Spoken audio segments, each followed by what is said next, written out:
दोस्तों सोचिए, अगर कोई दरिंदा एक लड़की के घर में घुसकर उसके साथ बहुत ही घिनौना काम करता है, कार जैसा जुर्म, और फिर भाग जाता है। लेकिन जब हमें यह पता चलता है कि वो लड़की अंधी है, यानी उसे कुछ भी दिखाई नहीं देता, तो दिल दहल जाता है। अब सवाल उठता है, जब उसे दिखता ही नहीं तो वो उस दरिंदे को पहचान कैसे पाएगी और पुलिस को कैसे बताएगी कि उसके साथ ये सब किसने किया। लेकिन कहानी में ट्विस्ट तब आता है जब वो लड़की ऐसा काम करती है जो कोई सोच भी नहीं सकता। आपको लगेगा, अरे ये तो देख नहीं सकती, ये क्या कर लेगी। पर जनाब, असली खेल तो यहीं से शुरू होता है। चलिए दोस्तों, आज इसी जबरदस्त कहानी वाली मूवी को एक्सप्लेन करते हैं। इस फिल्म का नाम है नेहरू। कहानी की शुरुआत होती है एक पुलिस अफसर से, पॉल, जो इन्वेस्टिगेशन के लिए आता है। ये केस जुड़ा है सारा नाम की लड़की से जिसके साथ हुआ है, और सबसे दुख की बात यह है कि सारा अंधी है। पुलिस उसे अस्पताल ले जाती है और मेडिकल जांच करवाई जाती है। डॉक्टर की रिपोर्ट बताती है कि उसके शरीर पर कोई डीएनए नहीं मिला है। अब यह केस और भी उलझता जा रहा है। इसके बाद सारा को एक सरकारी वकील के पास ले जाया जाता है। वो उसका बयान रिकॉर्ड करता है, लेकिन सबसे बड़ी दिक्कत यही आती है, सारा देख नहीं सकती, तो फिर उस आदमी को पहचान कैसे पाएगी जिसने उसके साथ ऐसा घिनौना काम किया। फिर भी कहानी धीरे धीरे आगे बढ़ती है। सारा अपने माता पिता के साथ घर लौट आती है। रात को वो अपना कमरा बंद करके सोती है। सुबह होते ही वो पुलिस को कॉल करती है। पुलिस जब उसके घर पहुंचती है तो सब हैरान रह जाते हैं। सारा ने मिट्टी से एक पुतला बनाया होता है और कहती है, यही है वो दरिंदा। सब चौंक जाते हैं, एक अंधी लड़की ने कैसे किसी का चेहरा पहचान कर उसका पुतला बना दिया। असल में सारा के पिता मोहम्मद एक आर्टिस्ट हैं और उन्होंने सारा को मिट्टी से पुतले बनाना सिखाया था।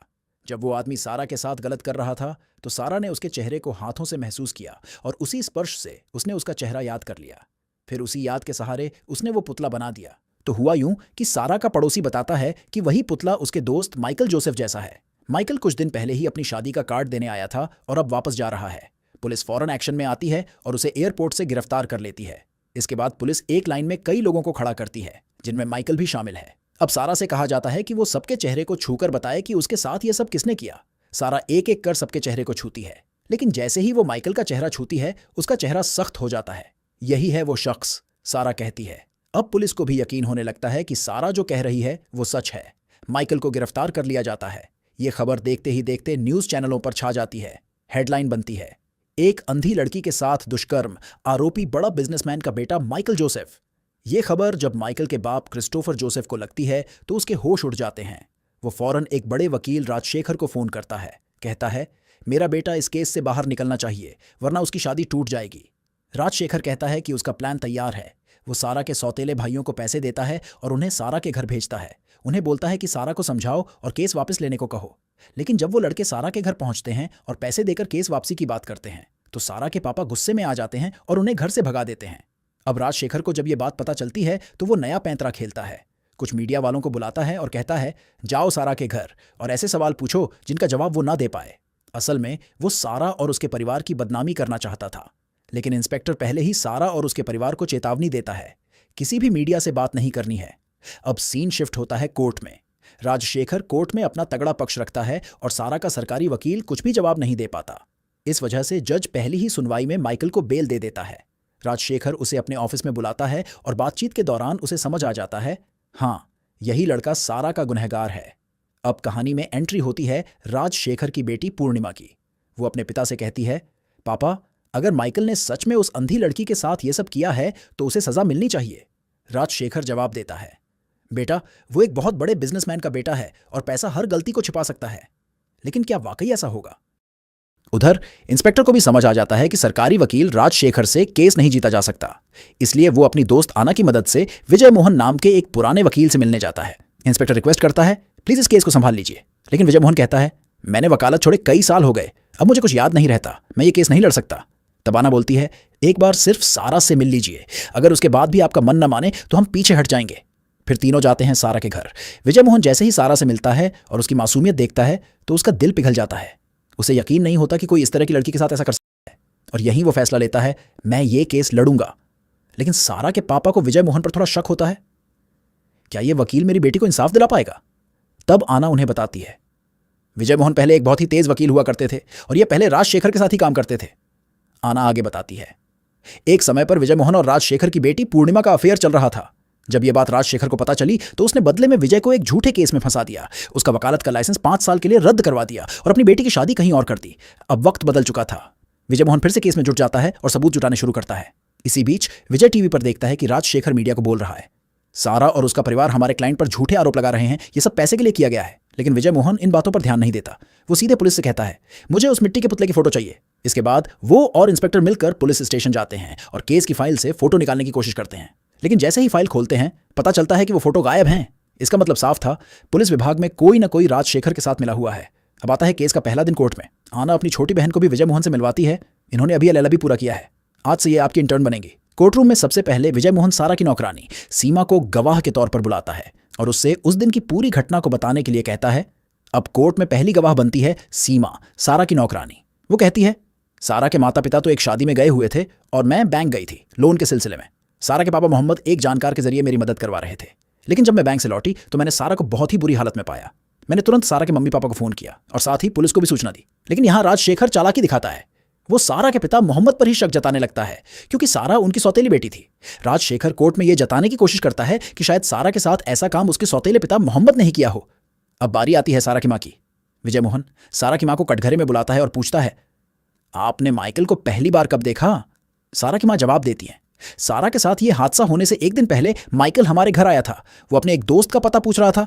उसी वक्त हम लोग शादी में जाने की प्लानिंग कर रहे थे। विजय मोहन फिर कहता है, इसका मतलब है कि माइकल ने पहले ही घर का माहौल समझ लिया था। उसी दिन उसने सब सुन लिया और उसी के बाद उसने ये घिनौना प्लान बनाया। अब राजशेखर अपनी हद पार करता है। वो सारा की मां के चरित्र पर सवाल उठाने लगता है। कहता है, तुमने मोहम्मद से शादी पैसों के लिए की थी, क्योंकि तुम्हारा पहला पति उतना अमीर नहीं था। यह सुनकर सारा की मां सबके सामने फूट फूट कर रोने लगती है, क्योंकि बिना किसी कसूर के कोर्ट में उनकी बेइज्जती की जा रही थी। अब राजशेखर मोहम्मद को कटघरे में बुलाता है। वो भी चालाकी से सवाल पूछता है और कोशिश करता है कि सारा के सौतेले पिता को ही मुख्य आरोपी साबित कर दे। लेकिन उसी शाम विजय मोहन सारा से अकेले में बात करता है। वो कहता है, कल कोर्ट में तुमसे बहुत गंदे सवाल पूछे जाएंगे, लेकिन तुम डरे बिना हर सवाल का जवाब देना। अगर कुछ भी गलत पूछा गया तो मैं तुरंत ऑब्जेक्शन करूंगा। अगले दिन कोर्ट में सारा को कटघरे में बुलाया जाता है। विजय मोहन उससे कहता है, डरो मत, अब तुम अपने साथ हुई हर बात सबके सामने बताओ। सारा कहती है, जब मैं नहाकर बाहर निकली तभी किसी ने मुझे पीछे से पकड़ लिया। उसने जान से मारने की धमकी दी और फिर मेरे साथ वो गलत किया। मैं बहुत डर गई थी। अब राजशेखर पूछता है, तुमने उस आदमी का पुतला कैसे बनाया जब तुम देख नहीं सकती? सारा कोर्ट में आगे बताती है, जब वो मेरे साथ जबरदस्ती कर रहा था तभी मैंने उसका चेहरा हाथ से महसूस किया था। उसी वजह से मैं उसका पुतला बना पाई, क्योंकि विजय मोहन ने पहले ही सारा को सब कुछ समझा रखा था। इसलिए वो राजशेखर के हर सवाल का बड़ी समझदारी से जवाब देती है। राजशेखर कोशिश करता है उसे अपनी बातों में उलझाने की। वो कहता है, तुम बहुत अजीब लड़की हो। तुम्हारे साथ जबरदस्ती हो रही थी और तुम उसका चेहरा छू रही थी। इसके बाद वो जज साहब से कहता है कि केस को दोबारा जांचा जाए। लेकिन विजय मोहन बीच में ही बोल उठता है, राजशेखर, तुम केस को भटकाने की कोशिश कर रहे हो। और राजशेखर चुप हो जाता है। कोर्ट से बाहर निकलने के बाद विजय मोहन और आना सोचते हैं, क्यों ना हम सारा के लिए सोशल कैंपेन शुरू करें। इधर अगले दिन माइकल के दोस्त, जो सारा का पड़ोसी भी है, उसे गवाह के तौर पर बुलाया जाता है। लेकिन वो कोर्ट में डेट ही गलत बता देता है, जिससे केस की सुनवाई आगे बढ़ जाती है। वहीं आना द्वारा शुरू की गई सोशल कैंपेन को लोग जबरदस्त समर्थन देने लगते हैं। हर जगह लोग सारा को सपोर्ट और माइकल को गालियां देने लगते हैं। इसका असर माइकल की होने वाली बीवी पर भी पड़ता है। वो माइकल को कॉल करके कहती है, अगर तूने अपना नाम इस केस से नहीं हटवाया तो मैं शादी तोड़ दूंगी। ये सुनकर माइकल को गुस्सा आ जाता है। वो अपने दोस्तों को लेकर सारा के घर पहुंचता है और उसके परिवार को डराता धमकाता है, केस वापस ले लो वरना अंजाम बुरा होगा। जब यह बात विजय मोहन को पता चलती है तो वो कोर्ट में जाकर जज से कहता है, माइकल की बेल कैंसिल की जाए, क्योंकि जब तक वो बाहर रहेगा सारा और उसके परिवार को खतरा है। लेकिन जज साफ कह देता है, तुम्हारे पास इसके सबूत नहीं है, इसलिए बेल कैंसिल नहीं की जा सकती। इस दिन कोर्ट में राजशेखर मौजूद नहीं होता। अब केस उसकी जगह उसकी बेटी पूर्णिमा संभाल रही होती है। अब केस से जुड़े और भी लोगों को गवाह के तौर पर बुलाया जाता है। सबसे पहले आती हैं वो डॉक्टर जिन्होंने सारा का मेडिकल चेकअप किया था। डॉक्टर कहती हैं, सारा की बॉडी से कोई भी सीएम डीएनए नहीं मिला था, इसलिए जांच में ज्यादा कुछ साबित नहीं हो पाया। अब पुलिस इंस्पेक्टर को बुलाया जाता है। वो बताता है, सारा ने जो पुतला बनाया था वो बिल्कुल माइकल जैसा था। वो पुतला बहुत नाजुक था, इसलिए हमने उसकी हर एंगल से फोटो खींची थी और उसे केस फाइल में रखा था। अब इंस्पेक्टर कोर्ट में बताता है, मैंने उस पुतले की फोटो केस फाइल में अटैच कर दी थी, लेकिन बाद में मुझे इस केस से हटा दिया गया। जब मैंने दोबारा फाइल चेक की तो सारी फोटो गायब थी। ये सुनकर पूर्णिमा यानी राजशेखर की बेटी, जो अब केस संभाल रही है, इंस्पेक्टर पर ही शक करने लगती है। वो कहती है, आप जानते थे कि पुतला माइकल का नहीं है, इसलिए फोटो हटा दी गई। लेकिन इंस्पेक्टर जवाब देता है, जब मुझे केस से हटाया गया तो मैंने वो फाइल अपने एक साथी पुलिस वाले को सौंप दी थी। फिर पूर्णिमा पूछती है, क्या आपने सारा को अपने सामने वो पुतला बनाते हुए देखा था? इस पर इंस्पेक्टर साफ मना कर देता है। अब पूर्णिमा चालाकी से शक सारा के पिता मोहम्मद पर डालती है। वो कहती है, तो ऐसा भी तो हो सकता है कि मोहम्मद ने खुद पुतला बनाया हो ताकि माइकल को फंसाया जा सके। इस बात से केस और भी कॉम्प्लिकेटेड हो जाता है और जज अगली तारीख दे देता है। अब अगले दिन माइकल कोर्ट में आता है और एक सीसीटीवी फुटेज दिखाता है। वीडियो में दिखाया गया है कि जिस दिन सारा के साथ घटना हुई उसी समय माइकल एक रेस्टोरेंट में बैठा था। ये देखकर विजय मोहन के होश उड़ जाते हैं। लेकिन रात को वो उस वीडियो को ध्यान से दोबारा देखता है। वीडियो को गौर से देखने पर विजय मोहन को समझ आता है कि ये फुटेज एडिट की गई है। वो तुरंत पुलिस को लेकर उसी रेस्टोरेंट पहुंचता है और वहां के मालिक से सच्चाई पूछता है। पुलिस के डर से रेस्टोरेंट मालिक सच उगल देता है। मुझे राजशेखर ने कहा था यह वीडियो एडिट करने के लिए और मैंने उसकी बात मान ली थी। अब अगले दिन विजय मोहन उसी मालिक को कोर्ट में गवाही देने लाता है। मालिक सबके सामने सच बोलता है, राजशेखर ने मुझसे झूठी वीडियो बनवाई थी। मुझे डर था कि राजशेखर कभी भी पलटी मार सकता है, इसलिए जब वो मुझसे वीडियो एडिट करवा रहा था मैंने चुपचाप उसकी भी एक वीडियो बना ली थी। अब वही वीडियो कोर्ट में चलाया जाता है जिसमें राजशेखर साफ साफ देखा जा सकता है कैसे वो केस के सबूत से छेड़छाड़ करवा रहा था। अब जज फैसला सुनाते हैं। राजशेखर को केस से हटाया जाता है और उस पर एक जांच कमेटी बैठाई जाती है। ये बात न्यूज चैनलों पर भी फैल जाती है और राजशेखर की छवि पूरी तरह से खराब हो जाती है। अब जब राजशेखर केस से हट गया है तो उसकी जगह उसकी बेटी पूर्णिमा केस को संभालती है। अगले दिन पूर्णिमा माइकल के मोबाइल सिम ऑपरेटर को कटघरे में बुलाती है। वो पूछती है, जिस दिन सारा के साथ घटना हुई उस दिन माइकल के फोन की लोकेशन कहां थी? सिम ऑपरेटर बताता है, त्रिवेंद्रम में था। अब पूर्णिमा जज से कहती है, इसका मतलब साफ है उस दिन माइकल दूसरे शहर में था। लेकिन उधर विजय मोहन माइकल के ड्राइवर को बुलाता है। वो पूछता है, 17 की तारीख की सुबह तुम कहां थे? ड्राइवर कहता है, मैं तो अपने घर पर था, माइकल खुद ही गाड़ी लेकर गया था। फिर विजय मोहन बोलता है, लेकिन रिकॉर्ड में तुम्हारा और माइकल का फोन साथ साथ ट्रैवल करता हुआ दिख रहा है। यह सुनकर ड्राइवर थोड़ा घबरा जाता है। अब पूर्णिमा चालाकी से इशारों में ड्राइवर को गाइड करती है और ड्राइवर कह देता है, मैंने अपना फोन गलती से माइकल की गाड़ी में ही छोड़ दिया था। अब विजय मोहन कहता है, मुझे पता है तुम झूठ बोल रहे हो और मेरे पास इसका सबूत भी आने वाला है।